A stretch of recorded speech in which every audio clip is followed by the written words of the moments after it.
Արժի Մեքսիկայով գալ Ամերիկա, ինչպես Մեքսիկայով գալ Ամերիկա, ինչպես խնդրել քաղաքական ապաստան։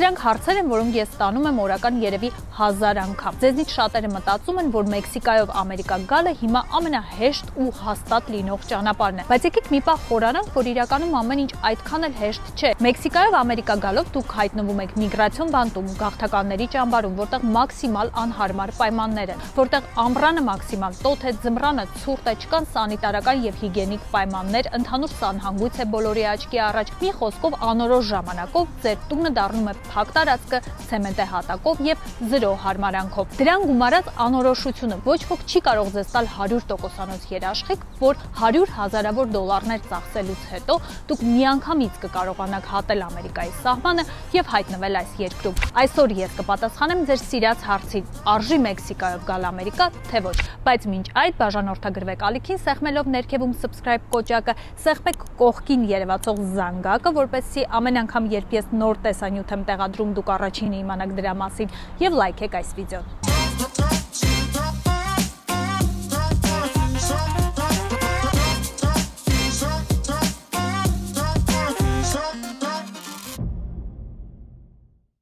Արժի Մեքսիկայով գալ Ամերիկա։ Ես ձեզ տալիս եմ պատասխան հարցը։ Արդյոք դուք պատրաստ եք անցնել այն ամենի միջով, ինչ ձեզ սպասվում է։ Իսկ դժվարություններ լինելու են անկախ նրանից, որ հիմա ձեր ընկեր ծանոթ բարեկամները, ովքեր անցել են այս ճանապարհով, ձեզ համոզում են եւ ասում են, որ ամեն ինչ իրականում հեշտ է, առանց խնդիրների եւ ամեն ինչ շատ պարզ է։ Մարդիկ անցնում են իսկական փորձության միջով։ Ես հասկանում եմ, որ կան մարդիկ, ում համար Ամերիկա գալը, քաղաքական ապաստան խնդրելը, օրինակ, այնքան կարևոր նպատակ է, որ նրանց հաճկին այս փորձությունները չեն երևում եւ նրանք պատրաստ են անցնել ամեն ինչի միջով։ Բայց կան մարդիկ, ովքեր ճամպրուկը հավաքում են եւ ճանապարհ են ընկնում նախորոք չիմանալով էլ, թե իրականում իրենց ինչ է սպասվում։ Եվ հենց այստեղ գալով կանգնում են անակնկալի առաջ։ Առաջինը ֆիզիկական դժվարություն։ Անցնելով Ամերիկայի սահմանը եւ խնդրելով քաղաքական ապաստան, դուք հայտնվում եք միգրացիոն բանտում, որտեղ մաքսիմալ անհարմար պայմաններ են։ Նախ եւ առաջ ձեզ օր ու գիշեր շրջապատելու են անծանոթ մարդիկ, տարբեր ազգության մարդիկ, ցեմենտե հատակ է, ամռանը տոթ է, ձմռանը ցուրտ է եւ այս ամենին գումարվում է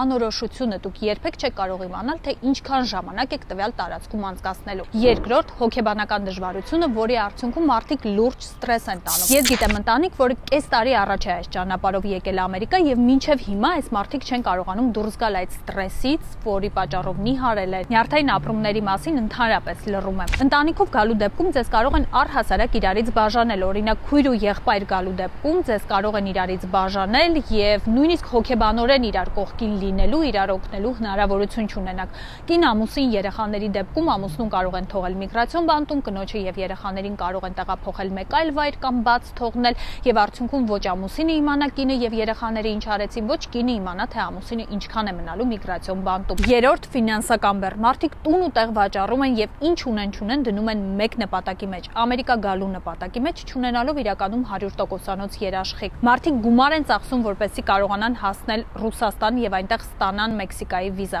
Հետո գումար են ծախսում, որպեսզի Ռուսաստանից հասնեն Մեքսիկա եւ այնտեղ որոշ ժամանակ ապրեն։ Իսկ եթե հաջողվում է Ամերիկայի սահմանը հատել, քաղաքական ապաստան խնդրել եւ միգրացիոն բանտից օրինակ շուտ դուրս գալու ազատության մեջ սպասել գործիդ պատասխանին, ապա գումար է անհրաժեշտ տուն վարձելու, ապրելու համար եւ ամենակարևորը իրավաբանի ծառայությունների համար վճարելու համար։ Դրան գումարած ես լսել եմ դեպքեր, երբ մարդիկ դիմում են միջնորդների, ովքեր գումարի դիմաց առաջարկում են Մեքսիկայի վիզայի հարցը լուծել, այնտեղից էլ ԱՄՆ-ի սահմանը անցնելու հարցը լուծել, ու այս դեպքում խոսքը աստղաբաշխական թվերի մասին է՝ մեկ անձի համար 20,000, 30,000 դոլար եւ ավելի։ Ես գիտեմ ընտանիք, որին 3 անգամ հետ են ուղարկել հենց Մեքսիկայից։ Դուք պատկերացնում եք, չէ՞, ինչքան գումար են նրանք ծախսել այդ ընթացքում միայն Հայաստան, Ռուսաստան, Մեքսիկա ավիատոմսերի վրա։ Հիմա արժե արդյոք Մեքսիկայով գալ Ամերիկա։ Այս հարցին պատասխանեք ինքներդ, հաշվի առնելով այս բոլոր դժվարությունները, որոնց մասին ես խոսեցի։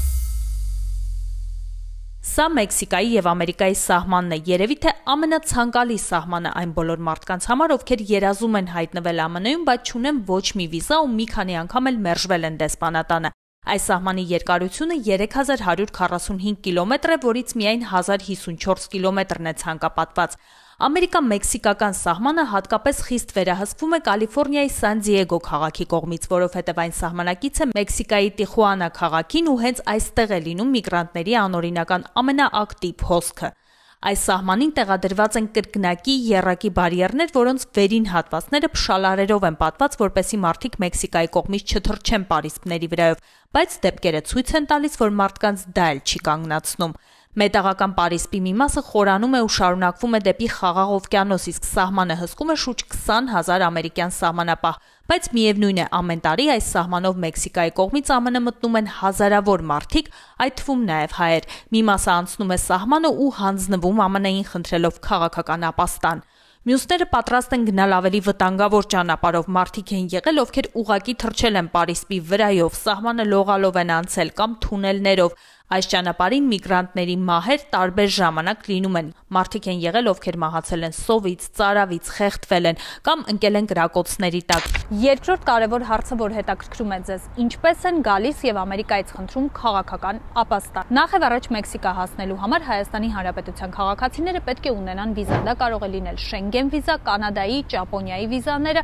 կամ էլ հենց Մեքսիկայի վիզան։ Մեքսիկայի վիզա ստանալու համար Հայաստանի Հանրապետության քաղաքացիները պետք է մեկնեն Ռուսաստան եւ վիզան ստանան այնտեղ։ Շատ են լինում դեպքեր, երբ մարդիկ վիզայով գնում են ավիատոմսը, նստում են ինքնաթիռ եւ նրանց հենց Մոսկվայում ինքնաթիռից իջեցնում են եւ թույլ չեն տալիս մեկնել Մեքսիկա։ Ինչու, որովհետեւ կասկած է առաջանում, որ իրականում այս մարդիկ մեկնում են ոչ թե տուրիստական նպատակով, այլ գաղթելու նպատակով։ Երբ որ այնուամենայնիվ մարդիկ մոտենում են եւ քաղաքական ապաստան են խնդրում, նրանք պետք է բացատրեն, թե որն է նրանց հիմնավորումը, այսինքն ինչի համար եք դուք փախչում օրինակ Հայաստանից եւ քաղաքական ապաստան եք խնդրում Ամերիկայի Միացյալ Նահանգներից։ Օրինակ, ունեք քաղաքական հայացքներ, որոնց պատճառով ձեզ հետապնդում են ձեր երկրում, ունեք սեռական կողմնորոշում, որի պատճառով ձեզ հետապնդում են կամ ձեր կյանքին վտանգ է սպառնում ձեր երկրում, ունեք կրոնական հայացքներ, որոնց պատճառով ձեր կյանքին վտանգ է սպառնում ձեր երկրում։ Հայերը շատ հաճախ մոռանում են, որ քաղաքական ապաստան խնդրելու համար պետք է ունենալ իսկապես հիմնավոր պատճառ։ Ընդ որում պետք չէ մոռանալ, որ միայն խոսքերը այս դեպքում բավարար չեն։ Դուք պետք է պատրաստ լինեք ձեր պատմությունը հետագայում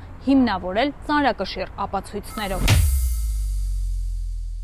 Սահմանը անցնելուց եւ քաղաքական ապաստան խնդրելուց հետո ինչ է լինում։ Որոշ ժամանակ մարդկանց պահում են սահմանային եւ մաքսային անվտանգության կետում, որտեղ որոշվում է, թե ինչ է լինելու ձեզ հետ։ Երբ դուք հայտնվում եք միգրացիոն բանտում, ոչ ոք հստակ ձեզ չի կարող ասել, թե դուք ինչքան ժամանակ եք այնտեղ անցկացնելու։ Այսինքն ոչ ոք չի կարող ասել, թե նման դեպքերում մարդիկ անցկացնում են բանտում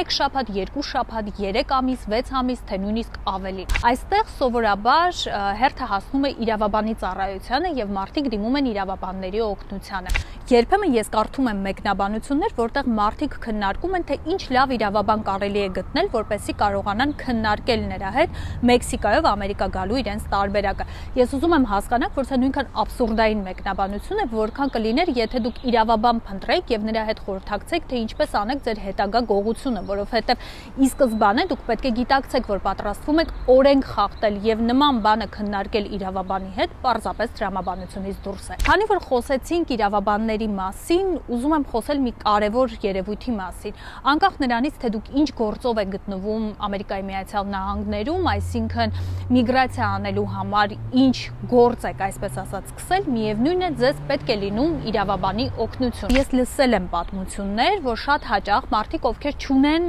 իրավաբանի լիցենզիա, ակտիվ ստատուս իրավաբանի չունեն եւ իրավունք չունեն գործունեություն ծավալել Ամերիկայի Միացյալ Նահանգներում, վերցնում են իրենց վրա այս կամ այն հաճախորդին ներկայացնելու պատասխանատվությունը։ Արդյունքում նրանք հաճախորդից վերցնում են գումար, բայց նրանք կրակն են գցում, որովհետև լիակատար չեն կարողանում նրա գործը ներկայացնել։ Որպեսզի խուսափեք նման դեպքերից, շատ ուշադիր եղեք ցանկացած դեպքում Ամերիկայում իրավաբան ընտրելիս։ Եթե օրինակ դուք գիտեք մի իրավաբանի, ով գործունեություն է ծավալում Կալիֆոռնիայում, ապա Google-ում ուղղակի կարող եք գրել California State Bar եւ կողքը ավելացնել տվյալ իրավաբանի անուն, ազգանունը։ Եթե Google-ի որոնման արդյունքում դուք գտնեք California State Bar-ի պաշտոնական կայքում տվյալ իրավաբանի մասին ինֆորմացիա, նրա լիցենզիայի, ակտիվ ստատուսի, գործունեության մասին ինֆորմացիա, ապա կարող եք ինչ-որ չափով հանգիստ լինել։ Մի հարց էր, որ հետաքրքրում է ձեզ հաճախ, եթե ամեն դեպքում ապաստան եք խնդրում ու արդյունքում ձեզ տրվում է քաղաքական ապաստանը, ինչ է լինում հետո։ Նախ ձեր գործի պատասխանին սպասելու ընթացքում դուք ստանում եք աշխատանքի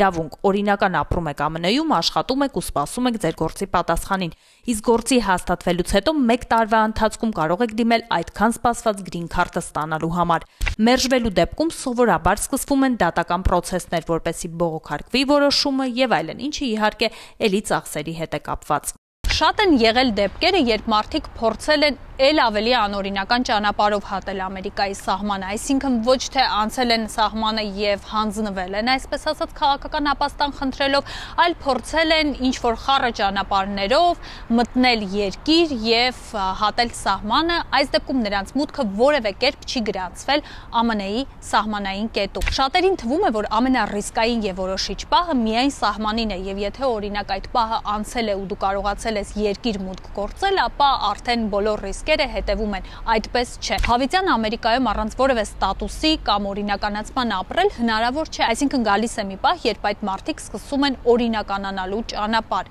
Եվ հենց այդ ժամանակ, երբ օրինախախտը, ով ժամանակին մտել է Ամերիկայի տարածք եւ նրա մուտքը որևէ կերպ չի գրանցվել սահմանին, դիմում է ու խնդրում է քաղաքական ապաստան ԱՄՆ-ից, նրա նկատմամբ երկիրը շատ խիստ է լինում։ Իհարկե որոշակի երկար դատական պրոցեսներից, ներման կարգեր անցնելուց հետո գուցե ինչ-որ հույս արթնանա, բայց սա իսկապես շատ դժվար գործընթաց։ Նույնքան խիստ վերաբերմունք ստանում են այն մարդիկ, ովքեր մեկ այլ անձի գրին քարտով կամ մեկ այլ անձի անձնագրով են մտնում Ամերիկայի տարածք եւ ավելին ասեմ, որ եթե Ամերիկայի տարածք մտել ես մեկ այլ ԱՄՆ քաղաքացու անձնագրով եւ քաղաքացիության կեղծմամբ է զբաղվել, ապա այս դեպքում գրին քարտ ստանալ առհասարակ դառնում է անիրականանալի երազանք։ Ես հասկանում եմ, որ կան մարդիկ, ովքեր ունեն իսկապես լուրջ պատճառներ իրենց երկրից փախչելու եւ մեկ այլ երկրում, այս դեպքում օրինակ Ամերիկայում քաղաքական ապաստան խնդրելու համար, բայց երբեմն լսում եմ պատմություններ, երբ մարդիկ ուղղակի մի քանի անգամ մերժվել են դեսպանատանը եւ մտածում են, որ Մեքսիկայով հանգիստ կարող են գալ Ամերիկա, որովհետեւ դա իրենց համար ճիշտ տարբերակ է։ Իրականում քաղաքական ապաստան խնդրելու համար դուք պետք է ունենաք հիմնավոր պատճառներ եւ ոչ միայն խոսեք այդ պատճառների մասին, այլ նաեւ ունենաք հիմնավոր ապացույցներ, որ ձեր երկրում օրինակ Հայաստանում ձեր կյանքին վտանգ է սպառնում, ձեզ այս կամ այն պատճառներով հետապնդում են եւ դրա համար եք դուք ստիպված քաղաքական ապաստան խնդրում մեկ այլ երկրից։ Գիտեք, շատ մարդիկ, ովքեր ժամանակին անցել են այս ճանապարհը եւ Մեքսիկայով եկել են Ամերիկա ու քաղաքական ապաստան են այստեղ ստացել, միանշանակ պատասխան չունեն երկրորդ անգամ կանցնեն նույն ճանապարհը, թե ոչ։ Մի մասը ասում է, որ այո կանցներ, մյուսները ասում են, որ միայն գալուց հետո են հասկացել, որ իրականում սա իրենց երկիրը չէ, այստեղ դժվար է, մինչդեռ հեռվից բոլորին թվում է, թե այստեղ գումարը աճում է ծառերի վրա եւ ամեն ինչ շատ ավելի պարզ է եւ հեշտ։ Գրեք մեկնաբանություններում, նույնիսկ եթե քաղաքական ապաստանի խնդիր ունես, արժի արդյոք անցնել նման փորձությունների եւ դժվարությունների միջով։ Գրեք նաեւ մեկնաբանություններում, թե արդյոք ձեզ հետաքրքիր կլիներ լսել որևէ մեկի պատմությունը, ով ժամանակին Մեքսիկայով եկել է Ամերիկա եւ ով կկարողանա կիսվել իր փորձով։ Հետևեք ինձ Instagram-ում, TikTok-ում ու Facebook-ում։ Ինձ հետևելու բոլոր լինքերը այս վիդեոյի նկարագրության մեջ են։